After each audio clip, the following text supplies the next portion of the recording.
श्री विदुर आश्रम परिवार में आप सभी प्रिय दर्शकों का हार्दिक स्वागत है। हम अपने दुर्लभ शावर मंत्रों से किस प्रकार लाभ प्राप्त करें, हमने आपसे पहले ही कहा था कि इसके ऊपर हम एक सीरीज चलाएंगे जिसमें हम आपको सरल सिद्ध शावर मंत्रों के बारे में बताएंगे कि उन मंत्रों से हम किस प्रकार लाभ ले सकते हैं। तो इस एपिसोड में हम आपको कुछ शावर मंत्रों के साधकों को जो नियम पालने चाहिए उनके बारे में बता रहे हैं, जिसमें हम आपको सिद्ध सरल शावर मंत्रों के बारे में बताएंगे कि किस प्रकार से हम अपने जीवन में शावर मंत्रों से लाभ प्राप्त कर सकते हैं। तो आइए जानते हैं वो क्या है कुछ खास नियम, आवश्यक नियम। देखिए, मनुष्य जीवन क्षण क्षण आवश्यकताओं और समस्याओं से घिरा हुआ है। हर मनुष्य को कुछ ना कुछ चाहिए। हर मनुष्य की कोई ना कोई आकांक्षा होती है, डिमांड होती है। जीवन में वो कुछ चाहता है। किसी को धन चाहिए, किसी को संतान चाहिए, किसी को रोग मुक्ति, कोई मुकदमा से छुटकारा चाहता है, तो कोई अपने दुश्मनों से परेशान है, तो कहीं गृह क्लेश है, तो किसी को अपने व्यापार बंधन का दुख, किसी का व्यापार नहीं चलता है। इस प्रकार अनेकानेक कष्ट समाज में देखने को मिलते हैं। इच्छित फल की प्राप्ति ही मंत्र, तंत्र, यंत्र की समस्त साधना का उद्देश्य है। हम किस प्रकार से अपने जीवन को सफल बना सकते हैं। शावर मंत्र साधारणतया क्षेत्रीय भाषाओं में होते हैं। ऐसा माना जाता है कि इनकी उत्पत्ति भगवान शंकर के डमरू से हुई और इनके सिद्ध प्रणेता गुरु गोरखनाथ महाराज हैं। शावर का प्रतीक अर्थ होता है ग्राम्य, क्षेत्रीय भाषा। क्षेत्रीय भाषा के शावर मंत्रों के जनक गुरु मच्छेंद्रनाथ हैं। गुरु मच्छेंद्रनाथ और उनके शिष्य गुरु गोरखनाथ भगवान के समान पूज्य माने जाते हैं। अपनी साधना के कारण वे मंत्र प्रवर्तक ऋषियों के समान विश्वास और श्रद्धा के पात्र हैं। सिद्ध और नाथ संप्रदायों ने परंपरागत मंत्रों के मूल सिद्धांतों को लेकर बोलचाल की भाषा में मंत्रों को परिवर्तित कर दिया, या हम यूं कहें कि बोलचाल की भाषा मंत्र बन गई। शावर मंत्रों में संस्कृत, प्राकृत और क्षेत्रीय सभी भाषाओं का उपयोग मिलता है। किन्हीं किन्हीं मंत्रों में संस्कृत और मलयालम, कन्नड़, गुजराती भाषाओं का मिश्रित रूप देखने को मिलता है।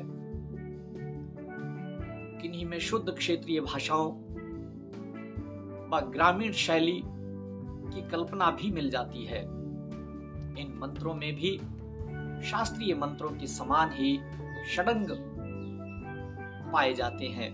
जैसे किसी मंत्र के 6 अंग, जैसे ऋषि, छंद, बीज, कीलक और मंत्र देवता। इसलिए सभी देवताओं के शावर मंत्र होते हैं और शावर मंत्र अपने आप में पूर्ण होते हैं, शीघ्र फल देने वाले होते हैं। ये स्वयं सिद्ध मंत्र होते हैं, इसीलिए इन्हें सिद्ध करने का बहुत लंबा या कठिन प्रोसेस नहीं होता है। उपद्रष्टा ऋषि के रूप में गुरु गोरखनाथ, मच्छेंद्रनाथ एवं सुलेमान जैसे सिद्ध पुरुष हैं।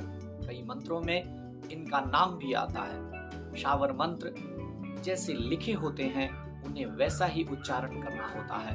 अपनी तरफ से शब्दों में या अक्षरों में कोई भी हेरफेर नहीं करना होता है। शावर मंत्रों में आन होती है, यानी सौगंध दिलाई जाती है देवताओं को। शाप होता है, श्रद्धा और धमकी इत्यादि शब्द आते हैं, उन्हें उसी भाव में बोलना है। शावर मंत्रों में साधक याचक होता है। वो अबोध बालक की तरह अपने देवता से याचना करता है।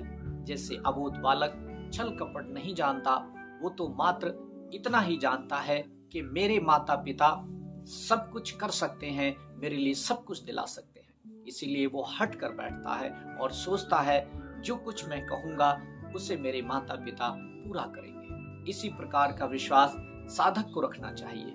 जिस प्रकार अबोध बालक के माता पिता बालक की अभद्रता पर अपने वात्सल्य प्रेम के कारण ध्यान नहीं देते, वैसे ही बाल सुलभ सरलता और विश्वास के आधार पर शावर मंत्रों का साधक मंत्र से अपने अभीष्ट की प्राप्ति कर लेता है, अपने इच्छाओं की पूर्ति कर लेता है, अपने इष्ट को रिझा लेता है। शावर मंत्रों की साधना कोई भी कर सकता है, किसी भी जाति, वर्ण, आयु का पुरुष या स्त्री कर सकती है।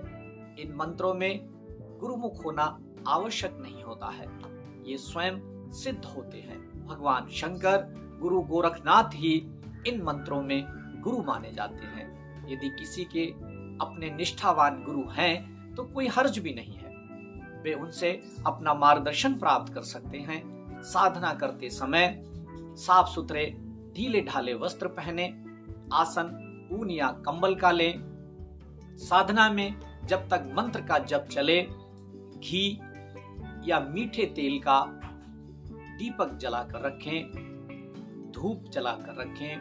धूप गूगल की हो तो ज्यादा अच्छी है, या लोभान जलाकर रखें। जहां दिशा का निर्देश ना हो वहां पूर्व या उत्तर दिशा में मुख करके बैठें। जहां माला का निर्देश ना हो वहां कोई भी माला प्रयोग में ला सकते हैं। शावर मंत्रों पर पूर्ण श्रद्धा होनी आवश्यक है।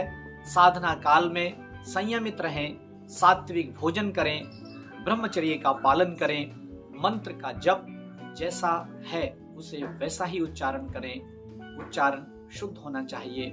साधना काल में आप अपनी हजामत बनवा सकते हैं, अपने सभी कार्य कर सकते हैं, जैसे व्यापार है, नौकरी है, आप सब कुछ कर सकते हैं, अपने घर के सभी कार्य कर सकते हैं।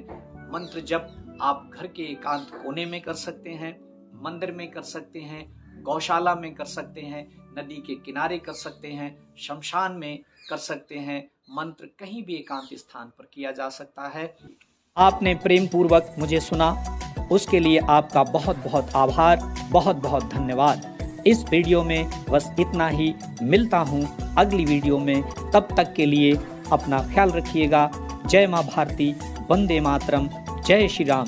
स्वस्थ रहें, मस्त रहें, व्यस्त रहें, पर अस्त व्यस्त ना रहें।